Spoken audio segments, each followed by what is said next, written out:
Hello everyone. Today I'm going to read a book called Happy Place by Emily Henry. Chapter 1. Happy Place, North Harbor, Maine. A cottage on the rocky shoreline with a knotty pine floorboards and windows that are nearly always open. The smell of evergreens and brine wafting in on the breeze, and white linen drapes lifting in a lacy dance, the burble of a coffee maker and that first deep pull of a cold ocean air as we step onto the flag stone patio, steaming mugs in hand. My friends, willowy honey-haired Sabrina and Wisp-Purple Wave Cleo, with a tiny silver septum piercing and dip-dyed box braids. My two favorite people on the planet since our freshman year at the Mattingly College. It still boggles my mind that we didn't know one another before that. That a stodgy housing committee in Vermont matched the three of us up. The most important friendships in my life all came down to decision made by strangers, chance. We used to joke that our living arrangement must be some government-funded experiment. On paper, we made no sense. Sabrina was born and raised Manhattan heiress, whose wardrobe was pure Audrey Hepburn, and whose bookshelf was stuffed with Stephen King. Cleo was the painted daughter of a semi-famous music producer and an outright famous essayist. She had grown up in New Orleans and showed up at Mattingly in paint-splattered overalls and vintage Doc Martens. And me, a girl from southern Indiana, the daughter of a teacher and a dentist receptionist at Mattingly, because the tiny prestigious liberal arts school gave me the best financial aid, and that was important for a pre-med student who planned to spend the next decade in school. By the end of our first night living together, Sabrina had us lined up on a bed, watching Clueless on a laptop and eating a well-balanced mix of popcorn and gummy worms. By the end of the next week, she had custom shirts made for us, inspired by our very first inside joke. Sabrina's read, Virgin Who Can't Write. Mine read, Virgin Who Can't Write. And Cleo's read, Not a Virgin, but Great Driver. We wore them all the time, just never outside the town. I loved a musty room in the rambling white clapboard building. I love wandering fields and forests around campus with two of them. Loved that first day of fall when we could do our homework with our windows open, drinking spicy chai or decaf laced with maple syrup, and smelling the leaves curling up and dropping from the village branches. I love the nude painting of Sabrina and me that Cleo made for a final figure drawing class project, which she'd hung over our door, so it was the last thing we saw on our way out to class, and the Polaroids we taped on either side of it, the three of us parties and picnics and coffee shops in town. I love knowing that Cleo has been lost in her work whenever her braids were pulled into a neon scrunchie and her clothes smelled like turpentine. I loved how Sabrina's head would tip back on outright cackle whenever she read something particularly terrifying, and she'd kick her Grace Kelly loafers against the foot of her bed. I loved poring over my biology books, running out of highlighter as I went because everything seemed so important, breaking to clean the room top to bottom whenever I got stuck on an assignment. Eventually, the silence would always crack, and we'd end up giggling giddily over the text from Cleo's prospective new girlfriend, or outright shrieking as we hid behind our fingers from the slashers movie Sabrina had put on. We were loud. I had never been loud before. I grew up in a quiet house, where shouting only ever happened when my sister came home with a questionable new piercing or a new loud interest or both. The shouting always gave way to an even deeper silence after, and so I did my best to head the shouting off at the pass because I hated the silence, felt every second of it as a kind of trip. My best friends taught me a new kind of quiet, the peaceful stillness of knowing one another so well you don't need to fill the space, and a new kind of loud, noisy celebration as the overflow of joy at being alive here now. I couldn't have imagined being any happier, loving anywhere else as much. Not until Sabrina brought us here, to have family's summer home at the coast of Maine. Not until I met Win. Chapter 2. Real Life. Monday. Think of your happy place. The quiet, cool voice in my ear instruments.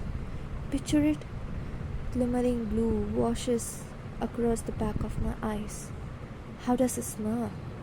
Wet rock, brine, butter sizzling in a deep fryer, and spritz of lemon on the tip of my tongue. What do you hear? Laughter, the slap of water against the bluff, the hiss of the tide drawing back over sand and stone. What can you feel? Sunlight everywhere, not just on my bare shoulders or the crown of my head, but inside me too. The irresistible warmth that comes only from being in the exact right place with the exact right people. Mid descent, the plane gives another sideways jolt. I stifle a yelp, my fingernails sinking into the armrest. I'm not a nervous flyer per se, but every time I come to this particular airport, I do so on a tiny plane that looks like it was made out of scrap metal and duct tape. My guided meditation app has reached an inconvenient stretch of silence, so I repeat the prompt myself. Think of your happy place, Harriet. I slide my window shade up. The vast, brilliant expanse of the sky makes my heart flutter. No imagination required. There are a handful of places of memories that I always come back to when I need to calm myself, but this place tops the chart. It's psychomatic. I'm sure, but suddenly I can smell it. I hear the echoey call of the circling gulls and feel the breeze ruffle my hair. I taste cold beer, ripe blueberries.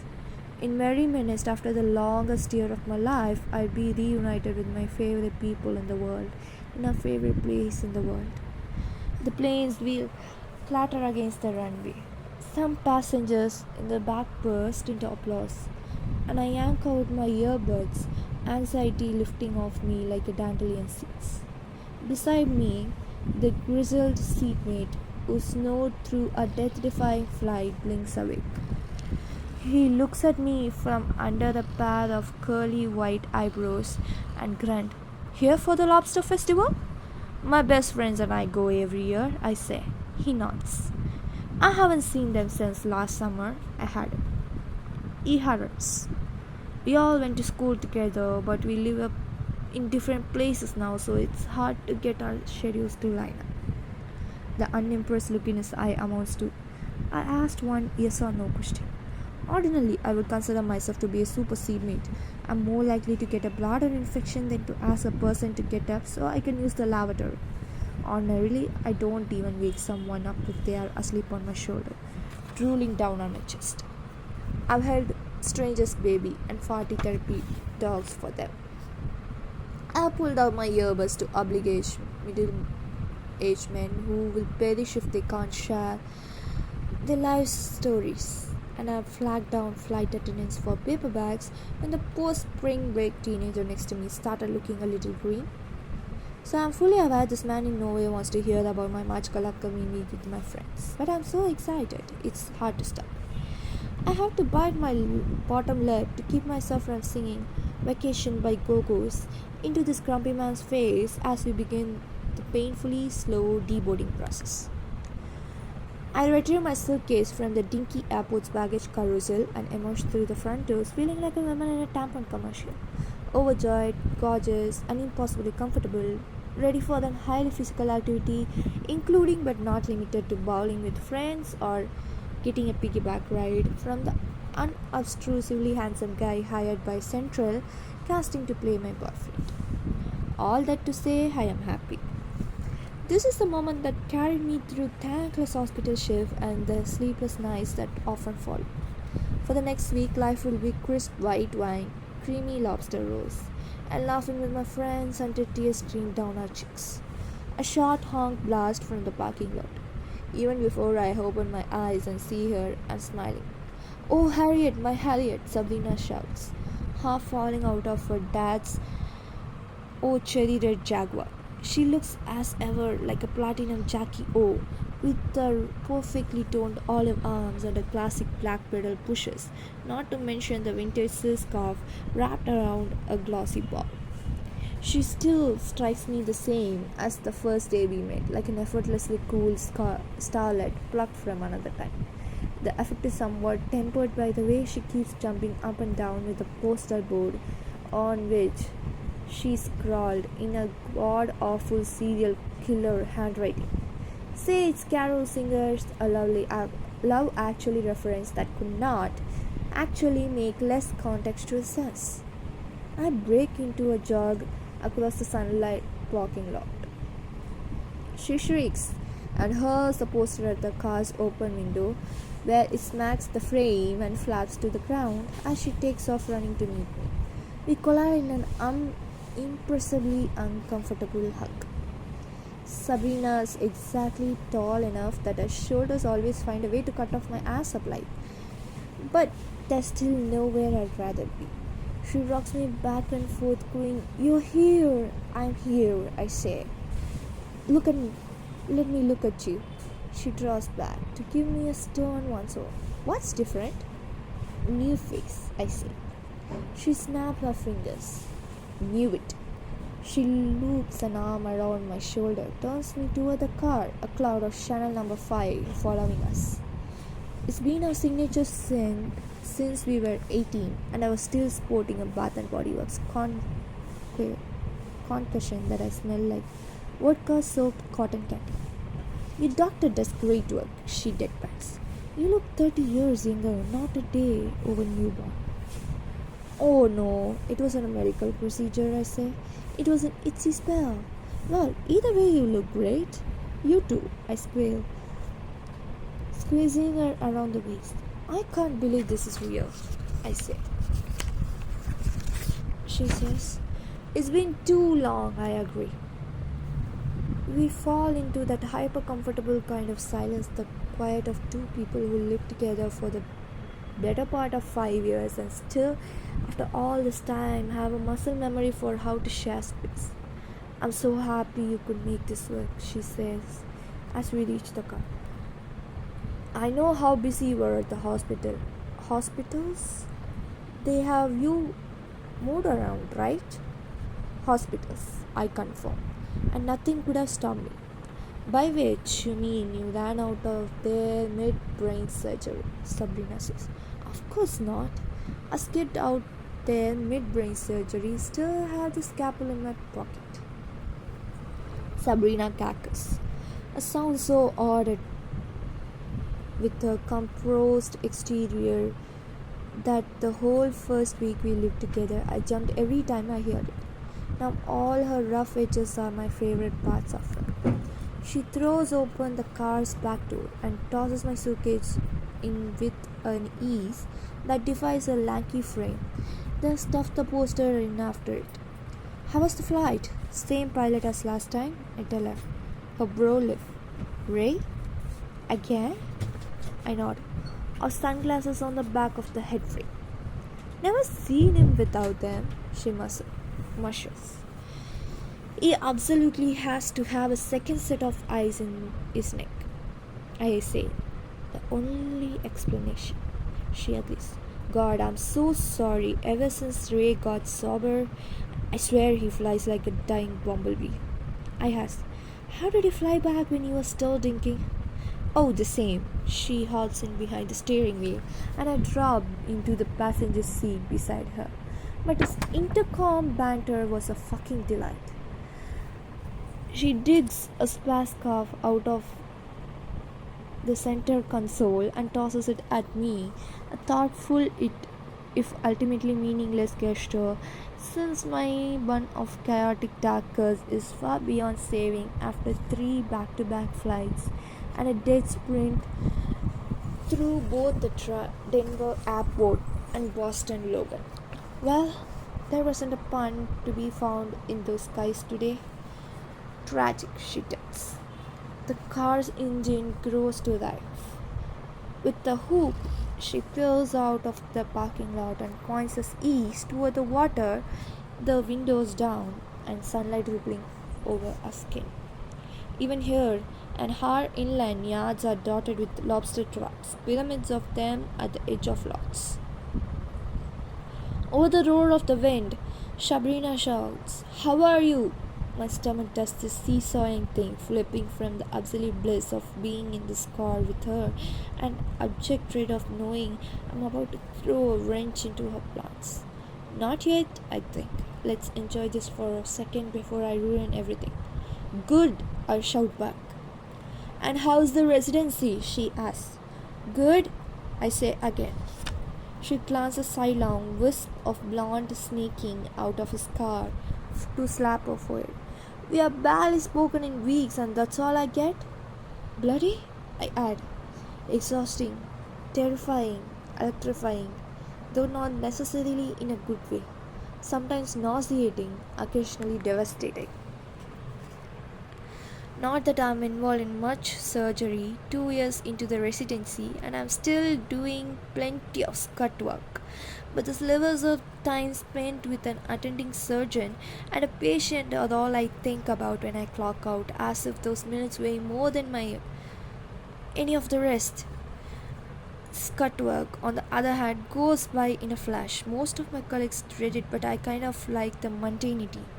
Even as a kid, cleaning, organizing, checking off little tasks on myself,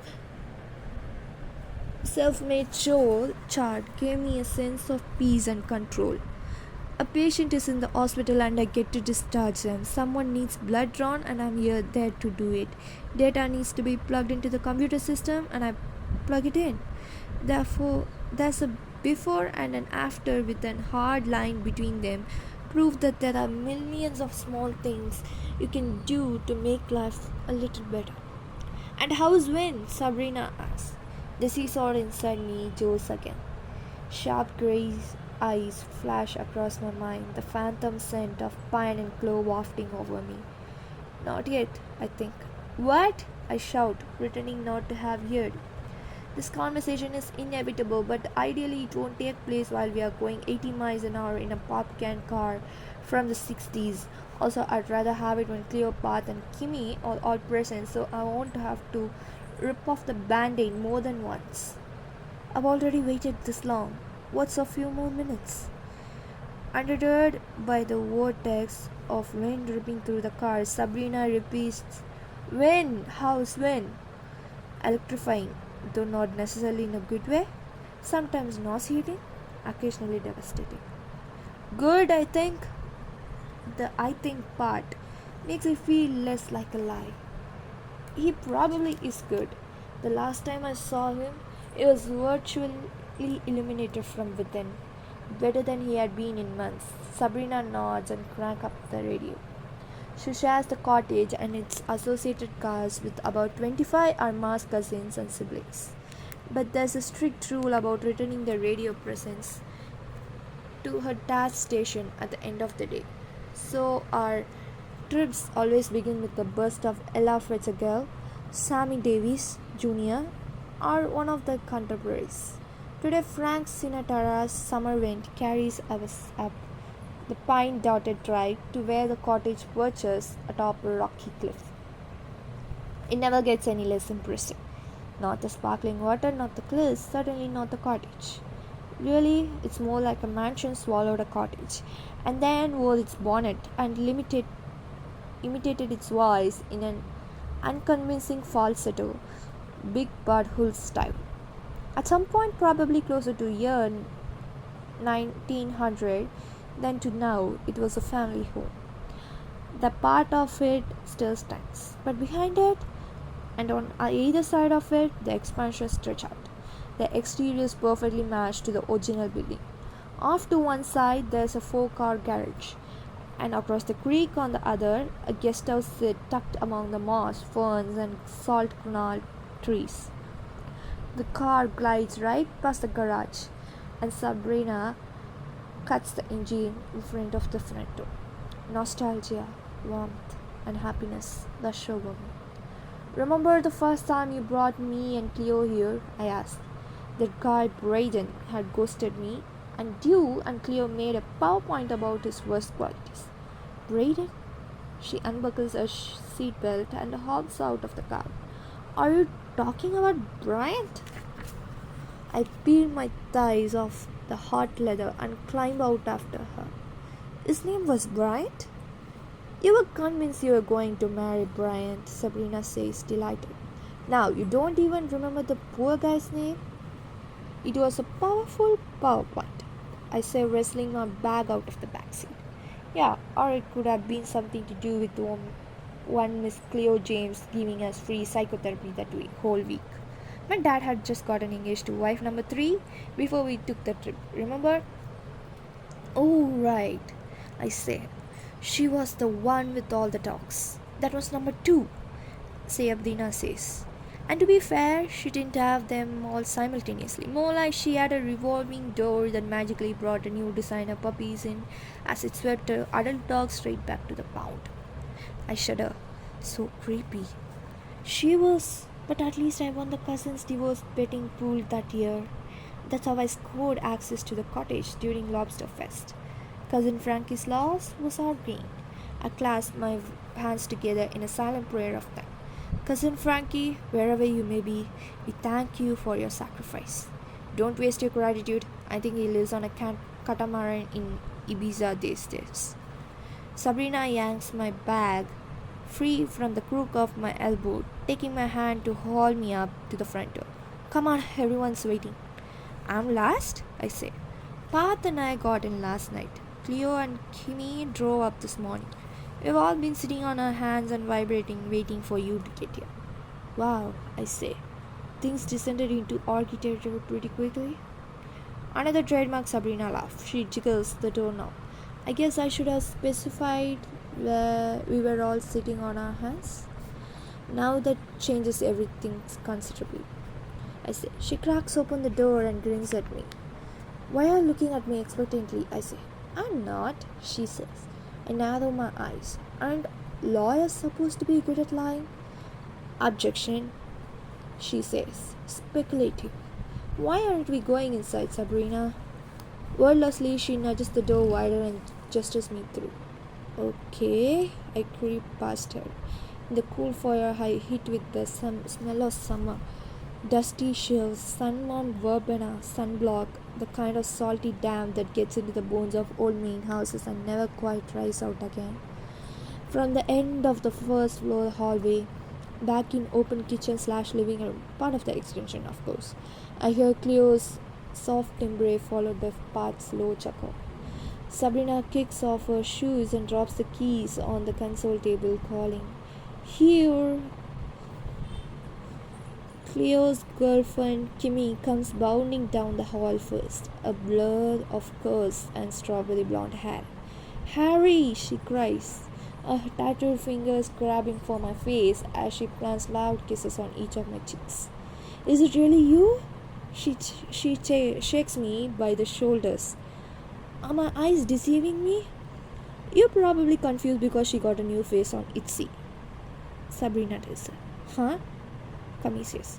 I was wondering what Danny Devoto was doing here. That probably has more to do with the edibles, I say. Kimmy doesn't cackle, she guffers.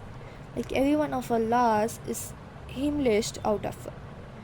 Like she constantly being caught off guard by her own joy. She's the newest addition to her little unit by years, but it's easy to forget she hasn't been there since day one. I missed you so much, I tell her, squeezing her wrist.